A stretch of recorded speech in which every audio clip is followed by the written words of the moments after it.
नमस्कार, शुभ सकाळ. सुंदर अशा दिवसाच्या सुंदर अशा शुभेच्छा. मी प्राजक्ता आपल्या एका नवीन ब्लॉगमध्ये तुमच्या सगळ्यांचं खूप मनापासून स्वागत करते. तर आज आहे शुक्रवार आणि आज थोडी माझी मील प्लॅनिंगची तयारी चालू झालेली आहे. 2 दिवस आधी माझी मील प्लॅनिंगची तयारी चालू होते, तुम्हाला माहिती आहे. तर इथे 2 बॅगमधनं काय निघालं तर सर्वात आधी हे बिल आहे आणि ही जी चिठ्ठी आहे ना त्याच्यावर मला नेहमी सवय, जेव्हा मला काही बरंचसं सामान घ्यायचं असतं किंवा छोटी मोठी जरी गोष्टी असतं ना तेव्हा मी ऑफिसमधनं निघताना अशी एक चिठ्ठी बनवून माझ्या म्हणजे तुम्हाला माहिती आहे माझ्या ड्रेसच्या म्हणजे सगळ्या साईडला पॉकेट्स असतात, तर तिथे ना मी ही चिठ्ठी नेहमी ठेवते. मग माझ्या लक्षात राहतं निघालं की आता मला काय घ्यायचंय. तर ना मी फ्लिपकार्टवरनं काही ऑनलाईन गोष्टी मागवलेल्या, म्हणजे हे घरी नव्हत्या मागवलेलं, हे ऑफिसमध्ये मागवलेलं. लंच टाइममध्ये आम्ही हे काम केलेलं, म्हणजे आम्ही मैत्रिणींनी मिळून सगळं ते मिनिमम जी ऑर्डर असते ना त्याच्यामधले जे काही प्रोडक्ट बसत होते ते सगळे मागवले. तर त्याच्यामध्ये मी हा आंबा 9 रुपीजचा सिलेक्ट केलेला, म्हणजे मी जे प्रोडक्ट सिलेक्ट केलेले ते मी घेऊन आलेले आणि बाकी सगळ्यांनी जे प्रोडक्ट सिलेक्ट केलेले त्यांनी ते घेऊन घेतले. तर आंबा मिळाला 9 रुपयाला, लसूण पण 9 रुपयालाच मिळालेली आहे. त्याचबरोबर ना छोटे बटाटे होते ते पण मी ऑर्डर केलेले आणि कांदे वगैरे जे काही लागणार होतं. पण मी म्हटलं की या गोष्टी येतात कशा, तर तुमच्याबरोबर शेअर करूया. बघा, तर लसूण पण ठीक आहे, म्हणजे असं काही अगदी खराब नव्हता आणि खूप अगदी बारीक पण नव्हता, म्हणजे मीडियम साईजचा म्हणजे कांदे होते लसणाचे, सोलताना वगैरे काही त्रास होणार नाही. बटाटे मला काही एवढे काही खास वाटले नाहीत, पण ठीक आहे, हे पण मला 9 रुपयाला मिळालेले आहेत आणि हे काहीतरी 400 ग्राम आहेत असं वजन होतं त्याच्यामध्ये. पण खूप छान आहे. मला दम आलू करायचे तर त्याच्यासाठी मी हे स्मॉल पोटॅटो मागवलेले आहेत. कांदे पण मला 20 रुपयाला किलो मिळालेले आहेत, म्हणजे 9 रुपयाला इथे 450 ग्राम होते, म्हणजे जवळपास तेवढेच झाले आणि ते पण छान निघाले. म्हणजे मला थोडं वाटलेलं की बरोबर निघणार नाहीत, पण छान आहे. पण मी जसे बघून घेते ना, म्हणजे जो वरचा देठ जो असतो ना तो थोडासा बसका बघून मी घेते ना, तो फक्त नाहीये, तो सगळा असा वरतीच आहे, म्हणजे जसं कोंब आलेला कसा असतो तसा आहे. पण आता ऑनलाईनला तर काही बघून घेता येणार नाही. पण छान होती ही शॉपिंग, म्हणजे प्रत्येक वेळेस मी ऑनलाईन पण ट्राय करत असते असं कधी कधी. तर आम्ही काय केलं, सगळ्या मैत्रिणींनी मिळून, म्हणजे जी काही त्याची मिनिमम 200 रुपयाची ऑर्डर होती, तर मग काहींनी 50 रुपये, काहींनी 30 रुपये, काहींनी 20 रुपये असं सगळ्यांनी मिळून आम्ही ते एकत्र मागवलं आणि मग आम्हाला जेवढं पाहिजे तेवढंच आमच्याकडनं मागवलं जातं. आम्ही असंच बऱ्याच वेळा ट्राय करतो. डीमार्टचं म्हणा किंवा जे काही असे फ्लिपकार्ट, अमेझॉनवरनं काही गोष्टी ऑर्डर करायच्या असतील ना, तर आम्ही अशाच सगळ्या 3-4 जणी मिळून करतो. मग ती गोष्ट आम्हाला तेवढीच जेवढी पाहिजे ना तेवढीच ऑर्डर केली जाते. नाहीतर ते मिनिमम ऑर्डरच्या चक्करमध्ये ना आपल्याला 50 रुपयाच्या ऐवजी 200 रुपयाचं ऑर्डर करावं लागतं. तर हे जे कालचं जे फ्रूट बास्केट होतं त्यातली फक्त केळी थोडीशी संपली आणि ही जी चॉकलेट्स आहेत ते आमचे ते एक डॉक्टर्स येतात त्यांनी मला दिलेली, कारण ते बाहेर गावी गेलेले. मग त्यातली थोडीशी चॉकलेट्स संपलीच आहेत, येताच संपली आणि ही जी थोडीशी ते मी आता फ्रीजमध्ये ठेवून देणार आहे. या पिशवीत काय आणलं ते मी तुम्हाला जवळून दाखवते. तर या पिशवीत ना जे आपल्याला नेहमी लागतं तेच सामान आहे. तर इथे मी तांदूळ आहे, ही थोडीशी उडदाची डाळ माझी संपलेली, तर ती उडीद डाळ मी घेऊन आलेली आहे आणि त्याचबरोबर मी घेतलाय तांदूळ आणि त्याचबरोबर घेतलाय गहू. तर हा तांदूळ कुठला आहे, तर हा कणी कोलमचा तांदूळ आहे. ऍक्च्युली जो मला आई नेहमी इडली डोश्यासाठी देते ना तो तांदूळ माझ्याकडे संपलाय. आता आई मला जेव्हा परत देईल ना त्याच्यानंतरच माझ्याकडे म्हणजे तो तांदूळ दिसला जाईल. आणि आता मग मी हा विकत घेतला. तर मी ज्या शॉपमधनं नेहमी घेते ना, मी त्यांना विचारलं की कुठला तांदूळ इडलीसाठी वगैरे चांगला आहे. तर मी जो घेते म्हणजे जेव्हा आई देत नाही तेव्हा जो मी घेते ना तो पण होता, पण त्यांनी मला सांगितलं की तू ही कोलम कणी घेऊन जा, तर ही खूप चांगली आहे. म्हणून मी ही कोलम कणी घेतली. ही काहीतरी आय थिंक मला 54 रुपीजला केजी मिळाली, मग मी हीच घेतली. आणि तांदूळ तसा बारीक आहे, म्हणजे असं मला चांगला वाटतोय, म्हणजे असं व्हाईट शुभ्र जी इडली करतात ना त्याच्यासाठी चांगला असेल. तर यावेळेस ना मी इडलीसाठीच ठेवणार आहे, असं डोस्यासाठी किंवा आपण ज्या आंबोळ्या करतो ना त्याच्यासाठी पीठ ठेवणार नाहीये. आईकडे गेली तर आई कसं धुवून ते सुकवून वाळवून मला सगळं देत असते. मी गहू कुठला वापरते ते मी सांगते. मी तांदूळ कुठला वापरते ते तर मी सांगितलेलं आहे 2-3 व्हिडिओमध्ये मागे पण. तर हा जो गहू आहे ना तो मी घेताना ना अगदी टपोरा, म्हणजे अगदी उंचीला जो असा कमी असतो, असा थोडासा बुटकासारखा असतो पण अगदी टपोरा असतो ना, तर तो घेते मी. आणि याचं नाव आहे सिहोरचा, म्हणजे 1 नंबरचा जो गहू आहे ना तो मी घेतलेला आहे. आणि याने चपात्या खूप छान सॉफ्ट अशा होतात, पीठ बारीक निघालं की अगदी छान होतात चपात्या याने. तर मी नेहमी हाच घेते. ह्याचा पण ह्या जो रिसर्च आहे ना की कुठला गहू वापरायचा, हा मी खूप म्हणजे लग्न सुरू म्हणजे जेव्हा झालेलं ना तेव्हा मला खूप म्हणजे टेन्शन यायचं किंवा आणि मी जेव्हा जेव्हा गहू घ्यायचे ना तर बऱ्याच वेळा त्याच्या चपात्या कडक व्हायच्या, कधी काय व्हायचं तर त्या चपात्या बनवायला यायच्या नाही आणि त्याच्यात अजून हे प्रॉब्लेम व्हायचे. मग मी बऱ्याच वेळा ना युट्यूब वगैरे सगळं बघून सर्च करून आईला वगैरे विचारून नंतर मग मला असं म्हणजे या सगळ्या गोष्टीच्या कन्क्लुजनवर मी निघालं कन्क्लुजन असं की अशा पद्धतीने गहू निवडायचं आणि मी त्याच पद्धतीने गहू निवडते आणि चपात्या अगदी मऊ लुसलुशीत होतात. त्याच्यात थोडेसे मला सोयाबीन टाकायचं, ते मी आता पीठ दळायला देईन ना तेव्हा टाकेन, तेव्हा तुम्हाला दाखवते. तर आता इडली डोशाचं बॅटर ठेवायचं बघा. तर इडली डोशाचं बॅटर ठेवण्यासाठी ना माझ्याकडे असे हे मेजरिंग स्पून आहेत. तर हे वापरल्याने थोडंसं काम म्हणजे आपलं सोपं होतं म्हणजे आणि प्रमाण पण व्यवस्थित राहतं म्हणजे डोशाचं पीठ देखील अगदी छान येतं. तर मी 1 कप जर तुम्ही तांदूळ घेतलात तर त्याच्यासाठी प्रमाण किती घ्यायचं आणि 2 कप घेतलात तर किती घ्यायचं याचं मी प्रमाण तुम्हाला सांगते. तर मी 2 कप तांदूळ घेणार आहे बघा. तर इथे तुम्ही तांदळाला रिप्लेसमेंट म्हणून 1 कप जर तुम्ही तांदूळ घेतले असाल तर 1 कप तुम्ही नाचणी घेऊ शकता किंवा 1 कप तुम्ही मसूरची डाळ घेऊ शकता किंवा 1 कप तुम्ही ज्वारी, बाजरी असं जे काही मिक्स कडधान्य असतं किंवा तुम्हाला अजून काही वेगवेगळं घ्यायचे असतात जे काही असतील ते पण तुम्ही घेऊ शकता. आता मी 2 वाट्या मला तांदूळ घ्यायचे होते तर त्याच्यासाठी मी 2 वाटी तांदूळ घेतलेत. पण तुम्ही 1 वाटी तांदूळ घ्या आणि जे कुठला पदार्थ म्हणजे दुसरं कुठलं जे काही कडधान्य तुम्हाला टाकायचंय ते तुम्ही दुसरं त्याच्यामध्ये ऍड करा. आता 2:1 असं प्रमाण घ्यायचं आपल्याला. तर मी 2 पेले तांदूळ घेतलेत आणि त्याच्यासाठी मी 1 पेला आपली उडदाची डाळ घेतलेली आहे. आणि जेव्हा मला आंबोळ्या करायच्या असतात किंवा खापरोळ्या करायच्या असतात तेव्हा मी याच्यामध्ये ना 1/2 कप चण्याची डाळ वापरते. पण मी आज इडल्याच करणार आहे आणि मला ना ती घी पोळी इडली खाण्याची खूप इच्छा झालेली आहे. तर पोळी मसाला पण मी घरीच बनवते आणि त्याची रेसिपी आपल्या चॅनलवर अपलोड केलेली आहे. जर मला लिंक मिळाली तर मी नक्की तुमच्याबरोबर शेअर करेन. नाहीतर आपण उद्या परवामध्ये तो घी पोळी मसाला तर बनवणारच आहोत. त्याचबरोबर 1 छोटा चमचा मी धणे घेतलेले आहेत आणि अगदी 1/2 चमचा थोडेसे मेथीचे दाणे घ्यायचे. त्याच्यामुळे बॅटर खूप चांगलं असं फर्मेंट होऊन येतं, छान असं आमतं पीठ. तर याच्यासाठी एवढंच. थोडेसे मी पोहे किंवा मग साबुदाणे टाकणार आहे पण ते उद्या टाकणार आहे. हे सगळं मी ना आता तयार करून ठेवलं की सकाळी उद्या ऑफिसला जाताना मी हे भिजत घालून जाईल. आणि पोहे किंवा काही साबुदाणे भिजायला जास्त वेळ लागत नाही. तर मी ऑफिसमधून जेव्हा येईन ना तेव्हा ते 2 तास आधी भिजत टाकेन म्हणजे ते पटकन मला संध्याकाळी जेव्हा मिक्सर लावेन तेव्हा होतील. आता कसं होतं आत्ता काढून ठेवलं तर सकाळी घाई गडबड होत नाही म्हणून ही माझी सगळी आधीची तयारी असते. आणि कसं होतं ह्या गोष्टी काही खूप जास्त केल्या जात नाही म्हणजे महिन्यातून किंवा 2 महिन्यातून कधीतरी एकदाच केल्या जातात. तर मी थोडंसं जास्तच पीठ बनवून ठेवते. मग त्याचं तुम्ही ढोकळा वगैरे पण करू शकता. तर आईने जी 2 पीठं दिलेली मला कुळदाचं पीठ म्हणजे जे आपलं पिठीचं पीठ आहे ते आणि वड्याचं पीठ, ते दोन्ही पीठ पण मी ठेवले नव्हते. बघा आईकडनं मी कधी आली म्हणजे गेल्या शनिवारी आली आणि आता दुसरा शनिवारी यायला आला तरी पण मला वेळ मिळाला नव्हता. तर हे जे पीठ होतं ना तर त्यातलं मी पीठ आहे ना हे 2 भांड्यांमध्ये वेगवेगळं ठेवणार आहे डब्यांमध्ये. तर हा जो मोठा डब्बा आहे माझ्याकडे याच्यामध्ये बऱ्यापैकी पीठ मी काढून ठेवणार आहे साईडला आणि जो एक छोटा डब्बा आहे ना त्याच्यामध्ये मी थोडंसं वरती काढून ठेवणार आहे म्हणजे मला पिठीला जे काही लागेल ते म्हणजे आता काही पटकन असं करायचं असेल तेव्हा. तर मी विचार करते आजच्या ब्लॉगमध्ये तुमच्याबरोबर शेअर करू का पिठीची रेसिपी. मी विचार करते कारण आजचा माझा मेनू काही खूप असा जास्त असा ठरलेला नाहीये.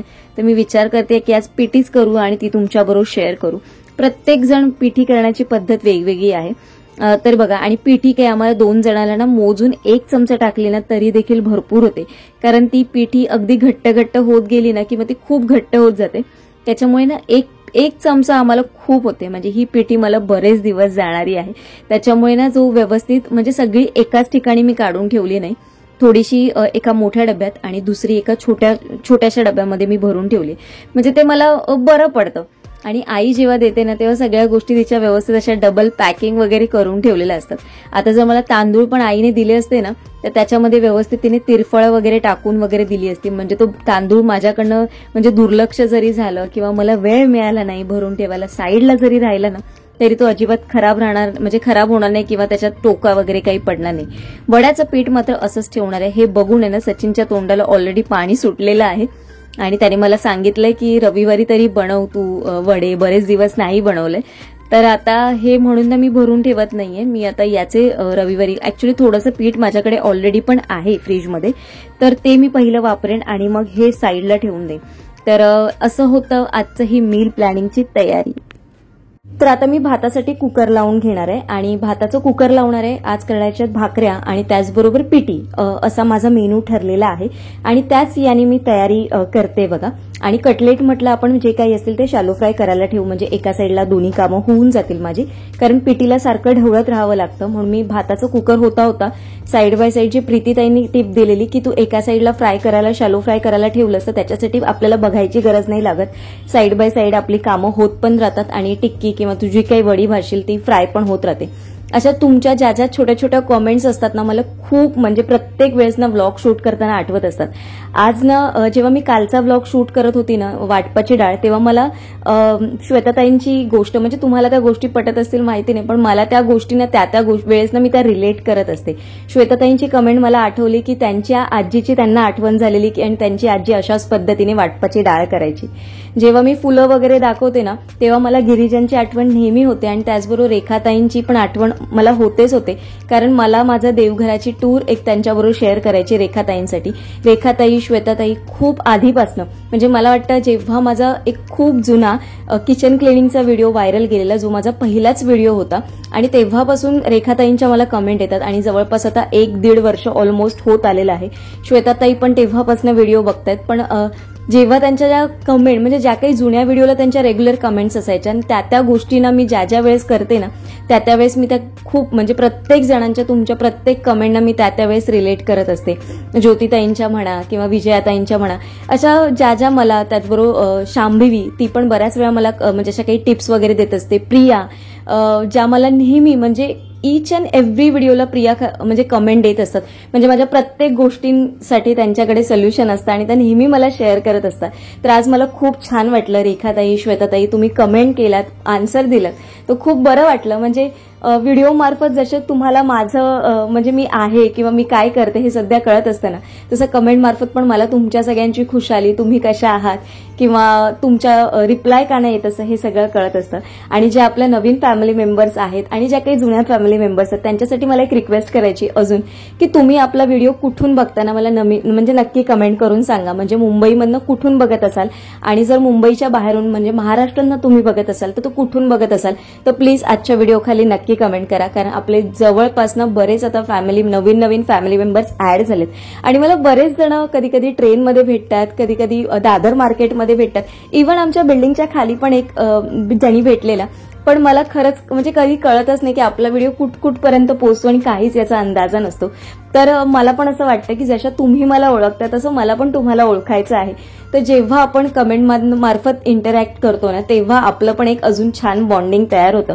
आणि बॉन्डिंग म्हणण्यापेक्षा ना ही जी फॅमिली आहे ना ही माझ्यासाठी एक सपोर्ट सिस्टमचं काम करते. तर मला असं वाटतं एक छान अशी कमेंट करा की तुम्ही कुठून व्हिडिओ बघताय, म्हणजे मला देखील कळेल, म्हणजे आपले जुने फॅमिली मेंबर्स आणि नवीन फॅमिली मेंबर्स दोघांनी. तर हे करताना ऍक्च्युली काय झालं ना, माझा प्लॅन थोडासा चेंज झाला. ऍक्च्युली सचिनचे काकी आलेत, जसं सचिनचे भाऊ राहतात तर त्यांच्या इथे ते आलेले आणि तिथे होतं चिकनचा बेत आणि काकी नॉनव्हेजमध्ये फिश खातात पण चिकन वगैरे काही खात नाहीत त्या. तर मग त्यांचा फोन आलेला की तू भाजी काय केली, तर मी ऑलरेडी भाजी केलेली नव्हती, पण मी आता त्यांना नाही कसं बोलू, म्हणजे मला ते नाही बोलणं पण जमत नाही. तर मी म्हटलं नाही, म्हणजे कधीतरी येतात आणि मग आपण नाही बोललं पाहिजे. तर मी त्यांना म्हटलं की कटलेट आहे, अळवडी, म्हणजे जे काही होतं माझ्याकडे ते ऑप्शन सांगितले, पण मग भाजी हवी होती. तर मग मी कॅन्सल केला, म्हणजे मी जे पिठी भात बनवणार होतं तो मी कॅन्सल केला. मी सरळ वरणाचा कुकर लावला, एका साईडला भाताचं कुकर झाल्यानंतर मी परत वरणाचं कुकर लावलं आणि मग वांग बटाट्याची भाजी करायला घेतली. ही वांग बटाट्याची भाजी अगदी साध्या सिंपल पद्धतीने, कारण मला लवकर द्यायचं होतं, कारण ऑलमोस्ट तुम्हाला सांगू ना हे आवरेपर्यंत मला जवळपास 10:30 वाजलेले, कारण माझा मील ठरलेलं होतं सगळं.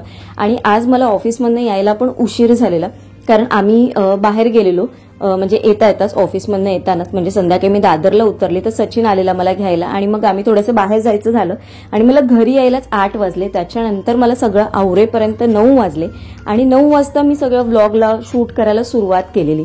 तर त्याच्यामुळे ऑलमोस्ट आता 10:30 वाजलेली आणि मी 10:30 वाजता भाजीला फोडणी घालते आणि एका साईडला वरणाचं कुकर लावून घेतलं. बघा, फोडणीसाठी मी कांदा अगदी बारीक चिरून घेतलेला आहे, थोडासा राई टाकलेली आहे फोडणीला आणि या चॉपरमध्ये अगदी बारीक कांदा चिरला जातो, त्याच त्याचबरोबर टोमॅटो पण अगदी बारीक चिरला जातो, त्याच्यामुळे ना त्याला वेगळी अशी काही ग्रेव्ही करण्याची गरज नसते. कांदा टोमॅटो खूप चांगला असा बारीक असेल ना तर त्याची ग्रेव्ही अगदी छान होते. आणि आता काही वाटप माझ्याकडे केलेलं नव्हतं, जे काही वाटप होतं ते मी 2-3 वेळेस भाजीसाठी वापरलेलं होतं. तर मी कांदा फोडणीला टाकला, एका साईडला टोमॅटो पण बारीक करून घेतला आणि याच्यामध्ये बेसिक मसाले मी ऍड करणार आहे. आता कांदा थोडासा आपला परतून झाल्यानंतर याच्यामध्ये थोडंसं मी मीठ टाकणार आहे. त्याचबरोबर आपले जे बेसिक मसाले आहे ते म्हणजे हळद टाकणार आहे, आमचा मालवणी मसाला असतो तो टाकणार आहे. त्याचबरोबर थोडीशी धणा पावडर आणि थोडीशी जिरा पावडर, एवढेच बेसिक मसाले मी ऍड करणार आहे. त्याच्या व्यतिरिक्त एक्स्ट्रा कुठले मसाले वापरणार नाहीये. तुम्हाला याच्यामध्ये दाण्याचा कूट वापरायचा असेल तर तुम्ही दाण्याचा कूट वापरा, किंवा आपला जो कांदा लसूणचा जो मसाला येतो तो पण अगदी छान लागतो. पण आता तो कांदा लसूणचा मसाला जो मी मम्मीकडनं घेऊन आलेली, म्हणजे सोलापूरवरनं घेऊन आलेली येताना, तो ऑलमोस्ट आता संपलाय. अगदी एकच चमचा राहिला आणि तो सगळा मसाला ना मी जेव्हा जेव्हा मिसळ केली ना तेव्हा वापरला आणि मी खूप जपून जपून वापरलेला. तर आता जेव्हा मी जाईन ना तेव्हा आठवणीने मसाला घेऊन येईन मम्मीकडनं परत एक बरणी. तर मम्मी व्हिडिओ बघत असशील तर माझ्यासाठी मसाला थोडासा पाहिजे मला, म्हणजे मी जरी जेव्हा येईन तेव्हा विसरली तरी तू मात्र मला आठवणीने एक डब्बा मसाल्याचा दे. म्हणजे आता मी मम्मीला रिक्वेस्ट इथूनच करते आणि इथूनच मेसेज पोहोचवते, कारण तिच्याबरोबर पण बोलणं होत नाही. म्हणजे आई, मम्मी, त्याचबरोबर तेजल, ही सगळ्या बच्चे कंपनीबरोबर पण बोलणं काही होत नाही. एखादा दिवस असा बघून मला करायचा असतो, पण त्या दिवशी कसं शूटमध्ये फोन एवढा बिझी असतो ना की कधी कधी राहून जातो. पण मी कधी कधी ऑफिसमधनं येताना करते.